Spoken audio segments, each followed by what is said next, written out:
Good morning, all.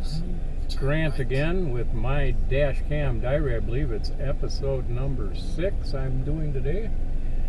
Just want to thank all my subscribers and those who are watching. Thank you for watching. I pray you'll continue to promote the channel for us. Today is the 15th. I'm in my little Wego. We're heading up to the Toyota up in Das Marinas, just a little south. They're down to Das Marinas, just a little bit south of us. And I'm bringing him in for his 5,000 kilometer checkup. He's done, all in all, he's done really well. We did have a fuel injector problem that got fixed, and he's running much better, but pretty good gas economy and doing well. And they're really a really great organization is that the Toyota and Das Marinas. They're very, very helpful, accommodating, always willing to do whatever they can to help, and great service, wonderful service. So I'm so glad I bought my car there. Pastor Leo, my good friend Pastor Leo, also bought his vehicle there, so he's familiar with them, and he encouraged me to check them out when I did. So today we're going up there. Not going to get an oil change. We're just going to get him checked up. I've gone to synthetic oils, so with synthetics I don't have to get it changed as often. So this is my journey today. It's 9:15 in the morning. Started out to be a beautiful morning. I'm since my doctor appointment and getting a little more plugged in here as far as my health care is concerned. I'm getting up every morning and just walking up to the clinic, and they do free blood pressure tests. So I get my blood pressure test every morning, and then I go for a nice little walk around the neighborhood, sometimes 3 or 4 times around this huge neighborhood. And it's very good exercise. And today the sun was blazing, which hasn't been out for a while. It was blazing, and it was so hot. I only went twice, but again, it's good to be able to have my own little area, community where I don't have to deal with traffic or a bunch of people, and it makes me feel a little more like at home. So I'm grateful to you. Again, I'm from Minnesota, so things are pretty different here. Today I just thought, it's so interesting. I think if anybody ever has or is encouraged to go on either a short-term mission trip or just visit a third world country, you need to be aware of some things which will help you in the long run. One of the things that you really need to be is flexible. You're never going to be, you may think you have an agenda to follow that you're going to meet every day, but here in the Philippines especially, I've noticed that nothing holds to schedule. You have to be flexible, you have to be open, you have to be able to adjust mentally, and I know some people have a real hard time doing that. But you're not going to be able to survive if you don't. You need to learn patience and just kind of go with the flow. So things are good. But it was kind of interesting when I first stepped in. I had been here in 2006, but I kind of forgot some of the things that were unique to the Philippines. So I thought I'd share some of that stuff with you and help you understand that when you come to another country, don't expect it to be like yours. In fact, you need to adjust to their culture. You don't make them their culture adjust to your system. So, first thing I did is I moved into a little place, a condo called the Dosman Residence, and we, my lovely love, who is now my wife, actually set me up there. It was a great deal. I was able to get a room for like 300 pesos or $300 a month. So that worked out really well, and I was encouraged by that. And it was a beautiful little apartment, ninth floor, overlooking the city, very nice cityscape. And we were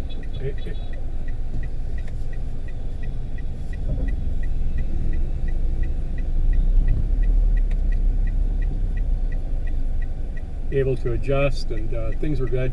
Again, getting through a little tight intersection, always got to watch what you're doing. But now I'm heading south on Aguinaldo.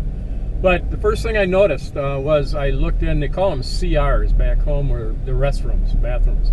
But here we call them CRs, and it's a beautiful little brand new, almost brand new apartment. And but it was interesting to me. I opened up the door to the bathroom, and there was a shower head, but no stall. It was just a bare floor, open up to the bathroom. And so apparently when you take a shower, you just let the water go all over the place.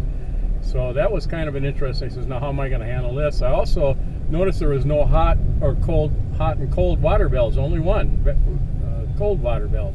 So I went, oh, I've heard about this. You need to take your showers in with cold water. So jumped in. First thing I did, I took a shower, and whew, what an awakening experience. But I'll tell you, after a time with the heat, as hot as it is here, cold showers are great, and I've gotten used to it. In fact, we live in Cavite. Well, we have a CR in the house, of course, and she thought maybe I might want to get a hot water. They have these instant hot water heaters. She thought maybe I might want to get one of those so that I'd be okay with the cold water. But on the other hand, I told her, I says, I like it. I want to be able to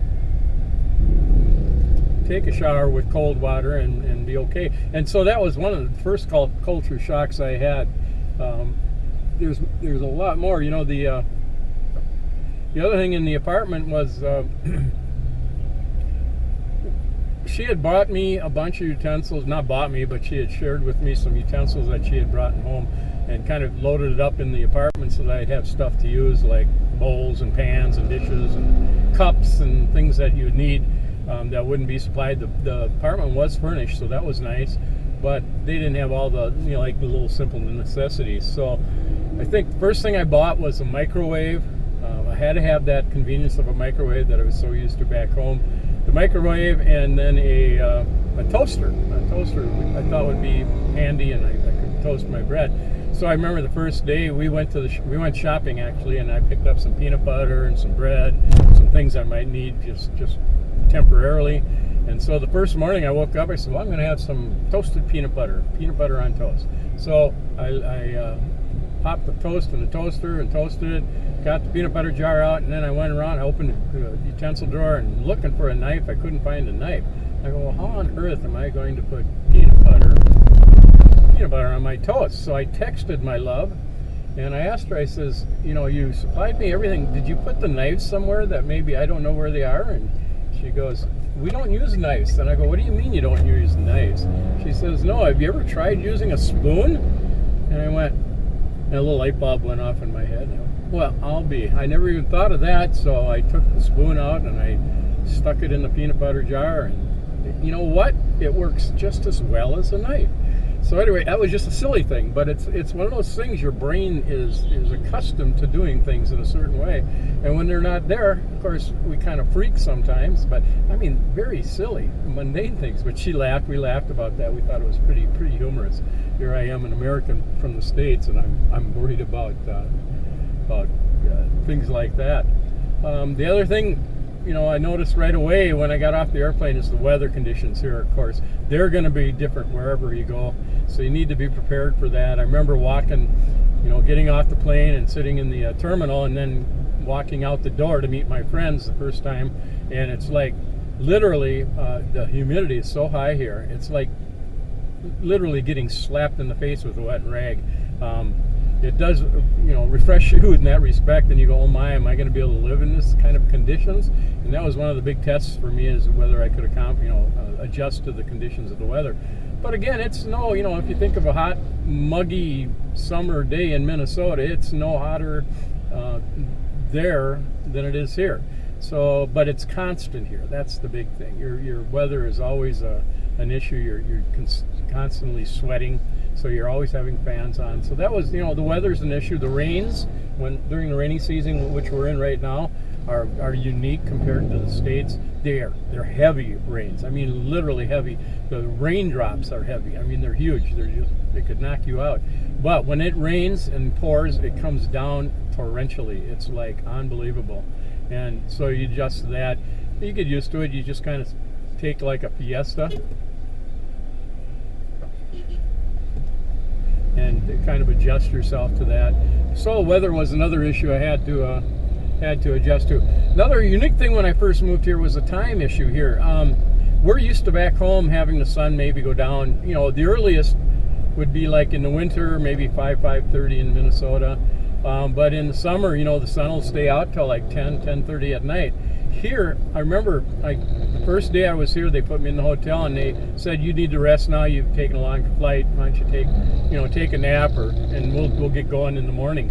And I said, all right. So I laid down. It was like, I guess 2 or 3 in the morning, and I woke up and I looked out and it was dark out. And I went, oh my, did I sleep through the whole night, that jet lag stuff? And so I woke up and I went to look at my phone and the clock, and here it was 6 o'clock in the evening.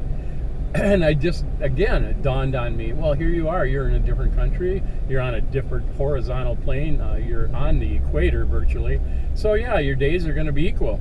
Day and night are going to be equal. You're going to have a 6 or 12-hour daylight and 12-hour evening.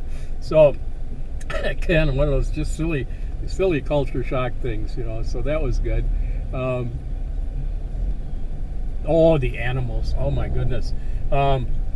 At the Dazman, it wasn't so bad because I was like on the 9th floor, but I'll tell you, animals are just running wild around here all over. You got stray cats, you got stray dogs, and in the morning, and then roosters. You got roosters. So you got the combination of those three. The cats will fight, and when they're in heat, they make their meow noise that's so loud they'll wake you up. And then the dogs are incessant. They'll see something or see a person, and they begin to bark, and they won't stop barking. They just continue to bark and bark and bark and won't stop. And I was really having a hard time with that, especially up in our house in Cavite. The neighbors all have dogs, and they just go off at any time of the day or night. And I'll be sitting there, and I remember the early few months that I was living in the house, I literally thought I was going to freak out. I couldn't take it. It was just so obnoxious, the sound of these dogs barking, and I didn't know how on earth do you people tolerate that. Back home we have to control the noise that our dogs make, but here you just let them. It's a bird. It's like an alarm. So if a thief or a robber comes, the dogs will bark. So they let them bark. They don't try and put any holds on them. But I really struggled with that. But I asked Presley one time, I says, how do you? And she says, I don't even hear them. And I go, well, maybe that's what I need to do. It's just a matter of adjusting. And eventually you do. You become so accustomed to it that it eventually, I suppose it's like raising children or whatever. You become accustomed to the noises around you, and they don't bother you so much. So, but again, that was the roosters crowing, at early morning hours. Reasons we have roosters here is they have a legalized cockfighting. So it's not like back in the States where that's illegal. It's legal here. So everybody has to adjust to the noise of the roosters as well. Another thing, let's see. Oh, the food. A lot of food issues here. It took me a while to get adjusted to it. They are into their food. They eat all the time. They're just constantly thinking about. They'll finish breakfast, for instance, and they'll be thinking about what they're going to have for lunch. And of course, they have snacks in between. They call them meriende, and they just continue to eat and eat and eat and eat and eat. So it's something I had to adjust to. It took me a while to adjust to it, and I missed my turn. So I'm going to halt now. I have to make a U-turn. So I will get back to you in a bit here. My bad. And we'll talk to you later.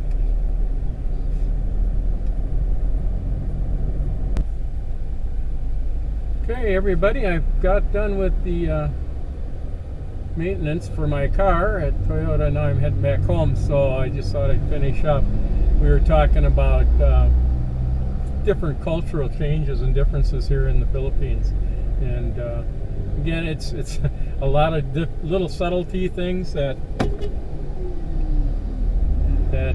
create the problems, but it's not a problem. It really isn't. Everything, you just need to adjust to it. There's some really interesting things that we could learn a lot from back in the States.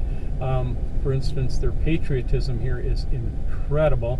They love their country, and it shows. You go to a mall, and all the malls, there's lots of malls. There's malls all over the place. It's one of the big things they have. It's a good thing for them. They get out and they're able to, enjoy some comfort and air conditioning and hang around the malls. But there must be a mall on like every corner virtually, and it makes for an incredible experience. You can go to, you could spend your lifetime going to a different mall every day. But one of the interesting things, I was sitting in the mall, we were waiting for it to open up, and I think we were sitting in a McDonald's that was inside the mall, and as we were waiting, all of a sudden over the PA system, right before they open and unlock all the doors, was a prayer. Somebody started the day off. They said, "Let us pray," and they prayed to our Lord Jesus, actually.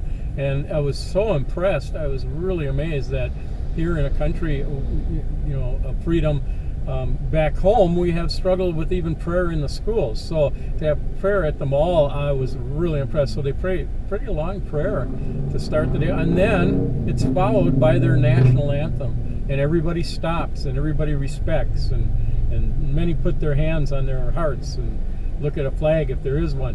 It's just such a unique environment that you're not accustomed to back home. We take our freedom for granted too often, and I think we could learn a lot, so much from these people. They're such hospitable, loving, kind, considerate people, and you can tell they love their country. And we ought to learn from that. We have a lot we can learn from that, and I would ask that we would clean up our act back home and begin to understand what the cost of a freedom is. These people here do. But Lord, it's been good to be here, because it's really had an effect on my heart and my life, and I'm enjoying the trip immensely. But the journey here has been good. But there's many things that we can all learn from. But again, I go back to if you've not experienced a trip to even anywhere outside the United States, but especially to like a third world country, it opens your eyes, it opens your heart, and it allows you to see. It also takes your focus off yourself. We begin to look at ourselves too often, and it's all about us. It's all about us. Something we have in the States, excuse my cough, because of our independences, we've become very self-centered and very self-serving. We don't look outside ourselves. Here in the Philippines, everybody's watching out for each other, and there is no self-centeredness. Everybody believes that as an individual, they have an effect on the corporate level structure of their country, and they are loving people, and they are Filipinos to the bone. I mean, they just love their country, and they love the attitude, the things that go on here, and it's driven me to understand more deeply how to love the country. But anyway, I'm done. I just wanted to share all these things with you, and hopefully everything comes through. Again, we are asking for help promoting the channel. I know there's some work. One of the things that happened, you should be noticing today, is we resolved, funny issue, we resolved the audio issue with the vibration. I will tell you the secret of it. It's I forget what my brand is of dash cam, but the buttons on the dash cam on the mirror itself are they vibrate. They kind of go in and out because they're not solid. They're just kind of floating. So I found out that that's what it was. All it required was a piece of cellophane tape over the hole, and that took care of the problem. So grateful. But yeah, life is good. Life is good. Anyway, I hope the audio is better. I hope you're hearing much improved. I've been working hard on that. Hopefully we'll get the video improved as well. I'm looking to update my laptop. It looks like that might be an option. I think I'm running out of Windows 7 support, so probably the next logical step would be to get a new laptop, and I'll get one that's a little more powerful, that can adapt to the video editing capabilities that I'm experiencing. But it's all good.